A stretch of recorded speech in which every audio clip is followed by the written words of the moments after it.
বলিউডে বহুদিন ধরে চলা একটি গুঞ্জনে এবার অবসান ঘটালেন অভিনেত্রী কাজল। শাহরুখ খান ও অজয় দেবগনের সম্পর্ক ঘিরে যেসব কানাঘুষা চলছিল তা এক সাক্ষাৎকারে খোলামেলা ব্যাখ্যা করে নাকচ করে দিয়েছেন তিনি। টাইমস নাওকে দেয়া সাম্প্রতিক এক সাক্ষাৎকারে কাজল বলেন, এসব শুধুই গুজব ছিল, সত্যি বলতে এমন কিছুই ঘটেনি। তারা একে অপরের সত্যি সম্মান করেন।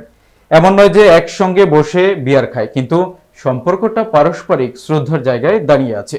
দীর্ঘদিন ধরেই বলিউড শোনা যাচ্ছিল অজয় দেবগন নাকি কাজলের পর্দার প্রিয় সহ অভিনেতা শাহরুখ খানকে নিয়ে কিছুটা হিংসাত্মবোধ করেন। বিশেষ করে তাদের রসায়ন নিয়ে কাজলের ভাষ্যে সে ধারণা কোনো ভিত্তি নেই। স্বামী স্ত্রীর সম্পর্কের প্রসঙ্গ টেনে কাজল বলেন, আমরা দুজনেই জানি যে আমরা আলাদা মানুষ। আমার কিছু পছন্দ থাকতে পারে, ওর কিছু অপছন্দ, তাতে কোনো সমস্যা নেই।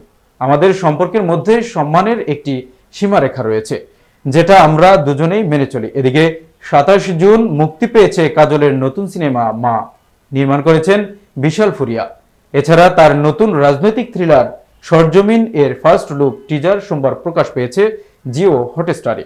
এতে কাজলের সঙ্গে রয়েছেন পৃথ্বীরাজ, সুকুমারন ও ইব্রাহিম আলী খান।